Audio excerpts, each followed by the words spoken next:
Hago esto en nombre del Padre, del Hijo y del Espíritu Santo. Amén. Y le pido al Señor que nos ayude en la reunión de esta junta directiva. Muy buenos días. Introducción con ocasión de mi designación como miembro de número de la Sociedad Santanderista de Colombia, por acta número 4, numeral 8, en sesión de Junta Directiva del 24 de abril de 2023, como consecuencia de la organización estatutaria y las determinaciones de la Junta Directiva.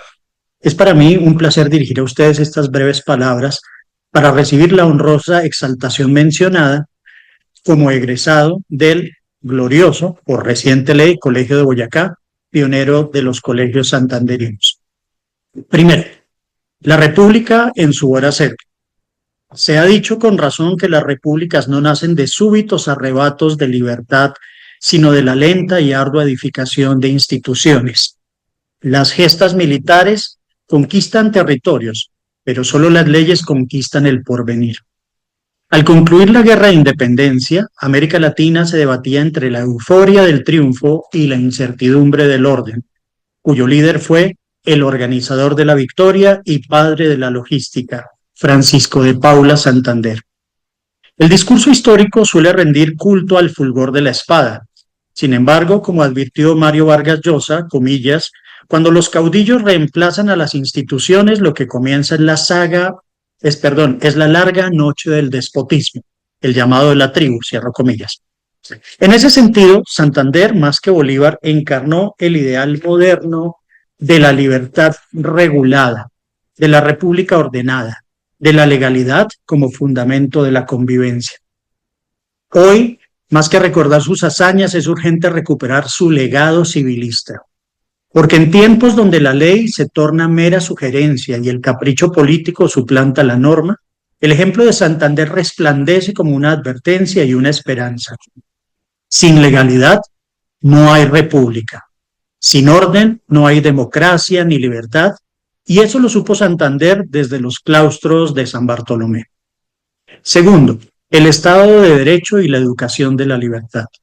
Santander se formó en su paso brillante por el Colegio Mayor de San Bartolomé, cuyo rectorado lo llevaría mi abuelo entre 1948 y 1949, y allí, en las aulas de San Bartolomé, conoció desde joven los rigores del derecho romano, la lógica de la codificación napoleónica y los ideales republicanos franceses. Su intelecto se forjó en los libros, poniendo en marcha como vicepresidente y presidente una administración pública funcional, un poder judicial independiente y un sistema educativo republicano, el sistema de los colegios santanderinos, del cual soy egresado, como ya lo mencioné, el Colegio de Boyacá, en 1984 en su promoción ministerial, el primero de los claustros santanderinos, fundado el 17 de mayo de 1822 y que inició labores el 1 de octubre de ese año, reservado siempre como el Día de la Autoridad del Colegio, recordando siempre al general Francisco de Paula Santander. A este colegio seguirían, entre otros, el Universitario de Vélez, el San Simón de Ibagué, el Santa Librada de Cali, etc. Decía Vargas Llosa que, comillas, la civilización se construye cuando la ley se impone sobre el mito y la norma sobre la violencia. En Santander, ese principio no fue retórico, sino práctico. Durante su vicepresidencia, instauró un cuerpo legal coherente, promovió la educación pública laica y gratuita y organizó los rudimentos de una burocracia eficaz. En palabras suyas, las armas os han dado la independencia, las leyes os darán la libertad. En esto radica su genio político.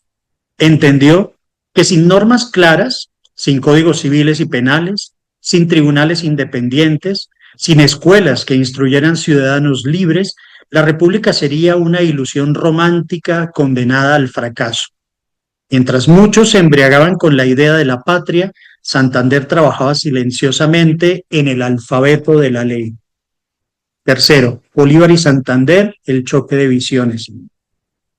Bolívar, a pesar de su genio militar y visión continental, se sintió atraído por modelos de poder concentrado. Proponía presidencias vitalicias como la boliviana, senados hereditarios y constituciones que, en nombre del orden, sacrificaban la libertad, como su Decreto Orgánico de Colombia de 1828. Santander, en cambio, creía que la legalidad debía regir incluso al más encumbrado de los gobernantes. Para él, la ley era superior a todo. El origen mismo de la libertad, como aún se lee en el frontispicio de nuestro Palacio de Justicia de Bogotá, en placa rescatada del antiguo palacio violentamente atacado hace 40 años en 1985. Ese antagonismo entre Bolívar y Santander nos recuerda la advertencia que haría el gran filósofo bogotano Nicolás Gómez Dávila de la siguiente manera, comillas, toda política que no sea realista termina en tiranía o en ridiculez, cierro comillas. Santander fue profundamente realista. Sabía que una república naciente, plagada de conflictos y divisiones, no podía depender de hombres providenciales, sino de instituciones impersonales. En contraste, Bolívar oscilaba entre la grandeza y el peligro del mesianismo. Santander dejó sentadas las bases de nuestro presidencialismo como símbolo de unidad de la nación. Este conflicto cristalizó en el proceso judicial contra Santander tras el atentado contra Bolívar de 1828. Aunque su participación nunca fue probada, Santander fue desterrado. El legalismo fue vencido por un tiempo por el cesarismo, pero la historia, con su ironía, terminó dándole la razón al hombre de las leyes. Los experimentos autoritarios de Bolívar se disolvieron en el caos, mientras las ideas de Santander sobrevivieron en las constituciones y particularmente en las aulas, pero mucho más en nuestra democracia. Cuarto, el legado institucional. Aunque también fue militar, la mayor victoria de Santander no fue en los campos de batalla, sino en su impulso educativo y cultural, los que han sido decisivos para sembrar una conciencia republicana en la sociedad colombiana. Fundó colegios, promovió la creación de la Universidad Central, antecesora de la Universidad Nacional, y estableció el Museo Nacional para resguardar la memoria patrimonial de los granadinos. Sabía que sin educación la libertad era letra muerta. Igualmente fue heraldista, como bien se sabe, pues gracias a sus ideas surgió el sello mayor de la República y el primer escudo oficial de la patria. Santander también estableció las bases del derecho positivo colombiano. Su gobierno compiló y sistematizó leyes, organizó tribunales y creó mecanismos de rendición de cuentas para los funcionarios públicos. Fue, en cierto modo, el primer reformador administrativo de la Nueva Colombia. Como afirmaba Vargas Llosa en la llamada La Tribu, comillas, la libertad no se sostiene sin reglas ni controles, sino un marco legal que limite los abusos y castigue la corrupción, cierro comillas. Ese legado institucional, sin embargo, ha sido olvidado por una historia más proclive al culto de la personalidad. Santander no es una estatua ecuestre ni un mito heroico, es un manual, una norma, una advertencia, una institución, una realidad jurídica. Quinto, vigencia y reflexión. ¿Sigue vigente Santander? Más que nunca. En un país donde la ley se acomoda al poderoso, donde el populismo desprecia los límites legales y la herencia histórica, donde la corrupción erosiona la confianza pública, el ejemplo de Santander es urgente. Nicolás Gómez Dávila, con su ironía aristocrática, escribió: las constituciones son la gramática de la libertad. Sin gramática, solo hay barbarie. Santander, consciente de ello, legó una gramática jurídica, política y moral que nos urge recuperar. Hoy, ante la tentación de nuevos mesías, de las democracias plebiscitarias sin contrapesos, de las constituciones reformadas al antojo del gobernante de turno, recordar a Santander no es un acto nostálgico, sino un gesto de resistencia, un gesto de respeto de la democracia. Porque mientras Bolívar soñaba con una patria inmensa, Santander construía una república posible. Mientras unos buscaban la gloria, él buscaba el orden. Y mientras algunos evocaban la espada, él confiaba en el código, en la norma, en la vigencia de la ley. Sexto, cierre. Francisco de Paula Santander no fue un caudillo que arrastró multitudes, ni el tribuno que encendió pasiones. Fue el ciudadano que entendió que la libertad sin ley es anarquía y la ley sin libertad, tiranía. Vuelvo sobre Vargas Llosa. Comillas, la libertad es frágil y su defensa exige vigilancia, educación y firmeza. A ese trinomio, vigilancia, educación y firmeza, respondió Santander con su vida pública. Vigilante ante los excesos de poder, educador de un pueblo naciente y firme ante la presión de quienes querían reemplazar la norma por la voluntad. Hoy, a 2 siglos de su obra, no es tarde para reivindicar su figura, porque en medio de la incertidumbre política, de la debilidad institucional y del desprecio por la legalidad, su nombre resuena con una fuerza inesperada. No nos legó un mito, sino un método. No nos dejó una epopeya, sino una estructura. No quiso fundar una dinastía, sino una república. Y en tiempos donde reina el capricho y el derecho se desvanece entre decretos y consignas, recordar a Santander es, más que un homenaje, un deber. Muchas gracias. El académico Olano, yo quiero darle mis gracias, sobre todo ciudadanas. Es una conferencia supremamente equilibrada para presentar las diferencias que hubo entre Bolívar y Santander. Y es muy difícil poder hablar de esas diferencias sin tomar partidos emocionales. Y usted sabe respetar esa coherencia histórica que es muy difícil y que para nosotros ha sido especialmente difícil tratándose de esos 2 héroes. Usted ubica a Santander en todo el esplendor de su realidad y de su concepción republicana, bien diferente de la de Bolívar, pero sin que eso se llegue a extremos de que el uno es bueno y el otro es malo, sino que está en realidades históricas que podemos asumir, porque la palabra es difícil de asumir cuando se está diciendo determinadas realidades históricas difíciles de internalizar, porque entonces surgen las pasiones. Nuestra sociedad precisamente se ha caracterizado por ese conflicto, digámoslo también con palabras aristocráticas, tan innoble, tan fuera de la realidad histórica.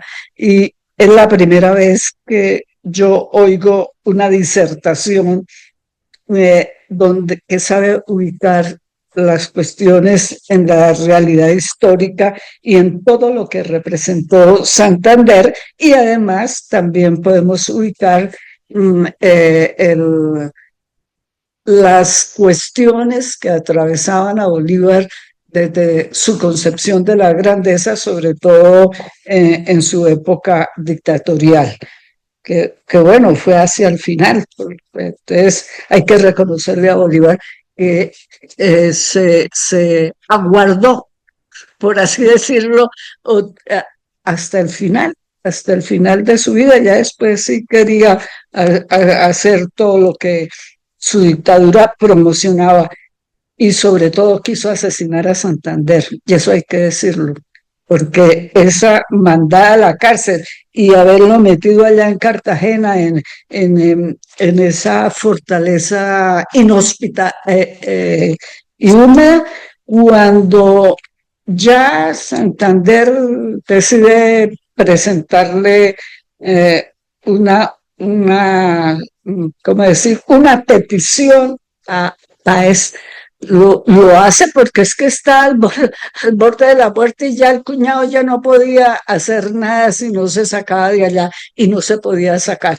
Entonces Bolívar, como gran político que fue, inmediatamente dice: esta es la oportunidad, porque es que Páez fue muy hábil, le escribió una carta a Santander, ahí están los registros, donde habla muy mal perdón, le escribió una carta a Bolívar donde habla muy mal de Santander, y entonces Bolívar en forma inmediata, como él sabía hacer las cosas, me lavó las manos y ¡pum! Mandó a Santander allá. El otro lo estaba esperando y ya había un barco listo para trasladarlo a Hamburgo. Y esa fue la historia, y por eso Santander pudo vivir. Y, y nosotros como sociedad no hemos sabido asumir desde el punto de vista histórico esa realidad entre estos dos personajes, sino siempre es o el uno o el otro, y esta sociedad sigue dividida en eso. Y si uno dice que es santanderista o que la ley, entonces eso es una ridiculez. Eso está, el que habla de la ley es un santanderista desubicado. Entonces, de nuevo, yo como ciudadana colombiana le agradezco mucho su referencia, y a ver, y que sobre todo queda por escrito para las generaciones futuras. Sí, muchísimas gracias, doctor Olano. Es una gran presentación meritoria de un esfuerzo para poner la vida de Santander y su obra en la importancia que merece hoy en día.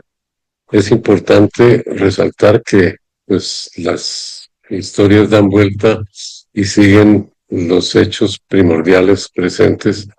En cuanto al tema de las dictaduras, hoy en día está muy presente en el mundo, y yo creo que Santander es el hombre del momento porque en el mundo entero él representó en la época suya la persona libertaria, la persona que buscaba el progreso para la gente, la defensa de sus derechos, de su respeto por la justicia, que es la base del orden.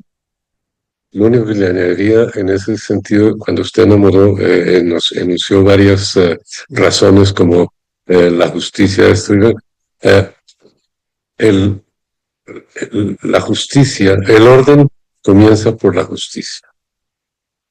Indudablemente, Santander, contrario a Bolívar, se centró en la creación de la República de Platón, la república basada en una aristocracia, que quiere decir la gente más hábil para gobernar.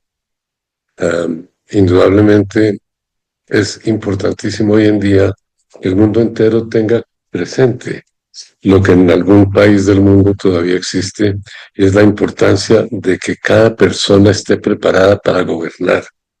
Indudablemente es uno de los hechos reales de su sabiduría administrativa, que procuraron escoger a todos los que gobernaron en esa época que fueran personas correctas, dignas, pulcras, comprometidas, éticas. Y eso fue el ejemplo que desde su gobierno, él y sus ministros, como personas que estaban en un proceso personal y adicionalmente de mejoramiento espiritual, hasta espiritual, y de ser el ejemplo para todos los ciudadanos, logró un gobierno ético, probo, donde se castigaba implacablemente el crimen de la corrupción y los demás crímenes. De tal suerte que si hoy en día nos damos cuenta, pues se está premiando en ciertos países el crimen, se está llevando a unas dictaduras que saltan por encima de la dignidad del hombre y de su derecho de ser una persona libre a definir su destino. De tal suerte que hoy en día me da la impresión a mí de que es el momento de Santander, y yo lo laudo a usted por esa presentación que hace, porque indudablemente el mundo debería conocer en este momento la profunda realidad de ese hombre, que fue el más brillante de los militares de su momento, porque recordemos que en el 2015, que en el 1815, cuando les tocó al general Servies, al general Bolívar y el coronel Santander retirarse ante la arremetida de Morillo a los llanos. En ese momento ocurría la batalla de Waterloo, que fue una batalla tremenda, donde murieron tal vez cientos de miles de personas, desafortunadamente, comparado con el éxito estratégico de la batalla de Boyacá, liderado por Santander, que causó prácticamente ninguna muerte, pero que se basó explícitamente sobre las teorías del general Sun Chi de cómo liderar una batalla donde se tiene la ventaja de la topografía. Cogieron desde las montañas, rodearon a los españoles y por un lado y otro, sin prácticamente ninguna muerte, lograron la batalla más impresionante y más exitosa del momento, porque prácticamente no hubieron muertos. Y en ese momento se selló la creación, el comienzo de la creación de la República. Fue un estratega. Indudablemente él comenzó desde su casa, recibiendo todo ese bagaje histórico de su familia, que habían sido gobernadores, y un ejemplo, incluso su antepasado Francisco Ribamontán de Santander,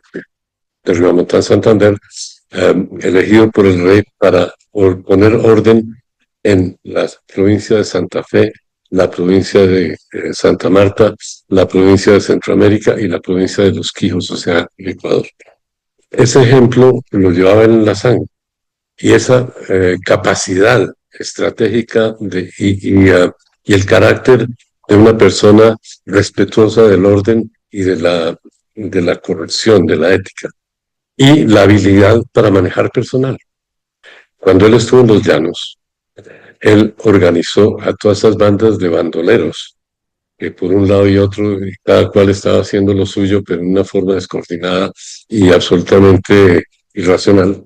Y les dijo: ustedes se unen a un esfuerzo congruente, positivo, para ganar la victoria en la República de la Nueva Granada y para la Colombia, o váyanse por su lado y aténganse a las consecuencias. Entonces logró organizarlos a todos. Fue un gran organizador. Entonces, y un gran estratega para lograr, digamos, la forma de llegar tácticamente al punto de la victoria. Pero él tenía algo más en la mente. Él, contrario con Bolívar, que era simplemente o mayormente una persona de índole militar, muy seguidor de Napoleón, pues Santander tenía en la mente lo que era la posibilidad de crear un mundo nuevo basado en los derechos humanos, basado en la libertad del hombre, basado en sacar de la ignorancia a la población para que fueran útiles. Entonces diseñó todo ese sistema que usted menciona de educación, que comenzó pues en Boyacá y por todos los 5 países que formaron en ese momento la Gran Colombia. De modo que pues no solo fue el hombre que pudo entender el humanismo necesario para ser un gran líder y llevar a toda la gente sin división, porque la unió en una forma explícita a través de la educación y a través de su gobierno a todo el mundo ordenadamente hacia un mismo lado, que era la dignidad, el progreso personal y el progreso económico para la nación, la prosperidad común. De tal suerte que pues simplemente comento esto porque pues realmente es el momento de Santander. Doctor Hernán, muchísimas gracias. Y si tienes la bondad, te agradecería que nos dejaras el texto.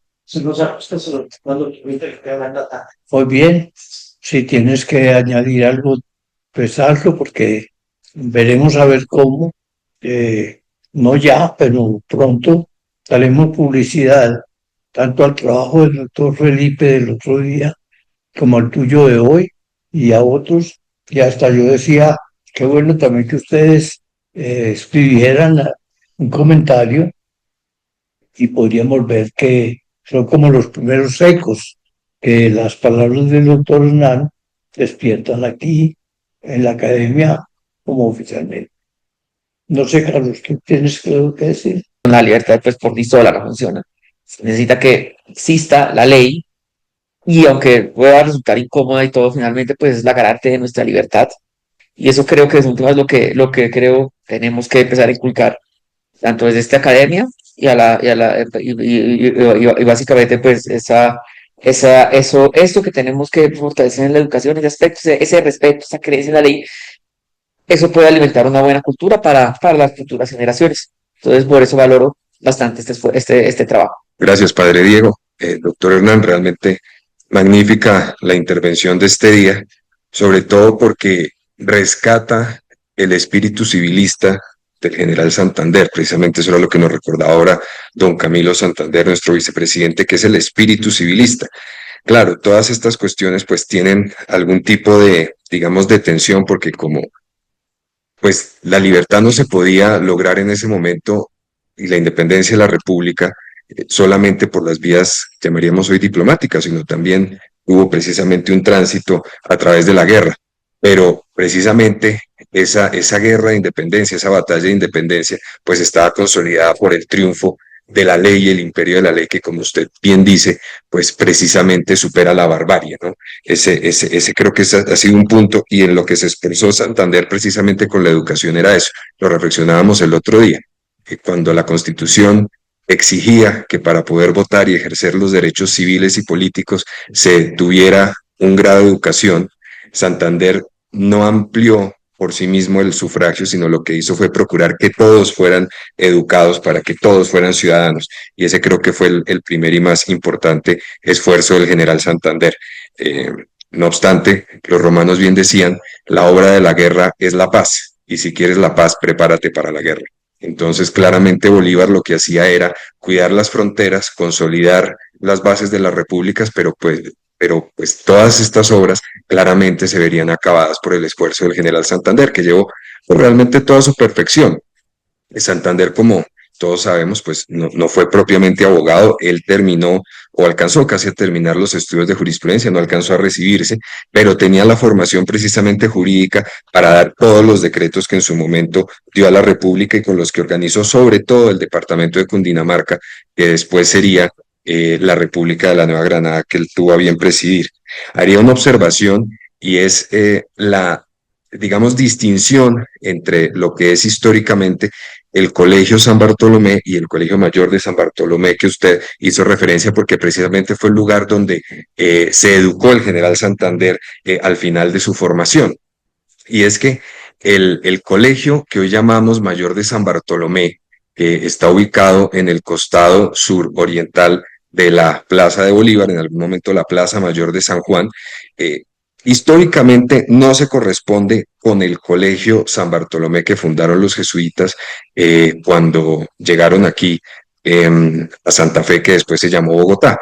Realmente lo que ocurrió primero fue la fundación del Colegio Javeriano, que después sería la Universidad Javeriana, y después en época de Bartolomé Lobo Guerrero se separó la universidad, lo que sería la Universidad Javeriana, que tenía la Facultad de Medicina, la Facultad de Teología y la Facultad de Derecho, de el colegio que después se llamó de San Bartolomé. Ese colegio de San Bartolomé, por la ley 41 de 1920, después la ley 44 de 1928 y después la ley 110 de 1937, pues fue expropiado a la Compañía de Jesús y empezó a ser un edificio nacional. Después, con la ley 110 de 1937, la que acabo de hacer referencia, el Congreso ordenó al gobierno nacional retirar el apoyo económico que tenía el Colegio San Bartolomé y recuperar el edificio como sede pública de propiedad de la República, de la Nación. Entonces, por eso, hacia el año 41, ya porque la ley entró en vigor el 1 de enero de 1939, la ley 110 del 37, se inició precisamente el ejercicio de dictar las clases en el nuevo predio de La Merced. que es el que alguna vez fue la carrera quinta 3400, en la parte superior de lo que hoy es el Parque Nacional Enrique Olaya Herrera, que también en algún momento fue parte de la hacienda de Barro Colorado, famosa por supuesto por el lugar del atentado al general Rafael Reyes cuando era presidente de la República. ¿A qué va todo esto? El colegio entonces, que pertenecía a la Compañía de Jesús privado, fue trasladado a la locación de donde hoy está el colegio San Bartolomé de la Merced, y ese colegio que quedó en el edificio público de la Plaza de Bolívar, hoy Plaza de Bolívar, no pasó a ser el Colegio Nacional de San Bartolomé, que es el que seguramente regentó su abuelo, porque el Colegio de San Bartolomé, pues hasta donde yo tengo noticia, nunca ha sido, ha tenido la rectoría de una persona que no sea sacerdote, salvo que su abuelo hubiera sido sacerdote en algún momento, pero realmente eso era lo que quería aclarar. Entonces, el Colegio San Bartolomé de la Merced es el que fue trasladado de la Plaza de Bolívar y que hoy funciona en la parte superior del Parque Nacional, y después ese colegio que se llamó Nacional y que después, en el año 51, el presidente Laureano Gómez Castro le devolvió a los sacerdotes de la Compañía de Jesús, y entonces por eso pasó a llamarse desde el año 51 el Colegio Mayor de San Bartolomé, aunque es impreciso históricamente porque realmente el colegio original de la época de Lobo Guerrero, Bartolomé Lobo Guerrero, y por eso se llama San Bartolomé. Todos los colegios de la Compañía de Jesús se llaman ese en honor a algún santo de la compañía. El colegio de San Bartolomé pasó, lo repito, al lugar de la Merced y quedó como colegio mayor. Entonces quería hacer esa precisión para precisamente señalar esto y concluir que en el testamento del general Santander su bastón de mando fue donado, aunque se extravió después, al Colegio San Bartolomé, decía él, para que el más preclaro de sus hijos, el recuerdo del más preclaro de sus hijos como presidente de la República, quedara en manos del colegio donde él se había educado en su juventud. Eso tenía para decir, padre Diego, muchas gracias. Damos, doctor Olano, por oída y comentada tu conferencia. Te agradecemos mucho tu aporte. Te pedimos, si eres tan amable, que nos dejes el texto. Entonces tú lo tendrás. Y vamos a ver si en algún momento lo podemos publicar, avisándote, por supuesto, y advirtiéndote eso, por si de pronto quieres hacer alguna pequeña corrección o cosa así. Lo puede hacer. Yo creo que es un buen aporte esa conferencia del doctor para ir profundizando estos temas, que de todas maneras, aunque son antiguos de 2 siglos, sin embargo, permanentemente se van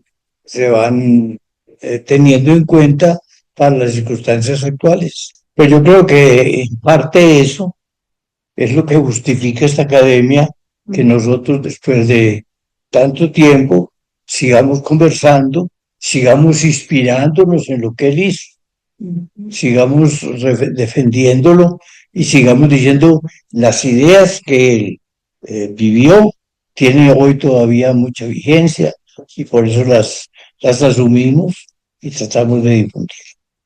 Y precisamente cuando yo le pedí ahora al doctor Lozano que nos diera el texto de sus palabras y que desde ahora nos autorizara, si llega el momento, a publicarlas, entonces es exactamente esa línea.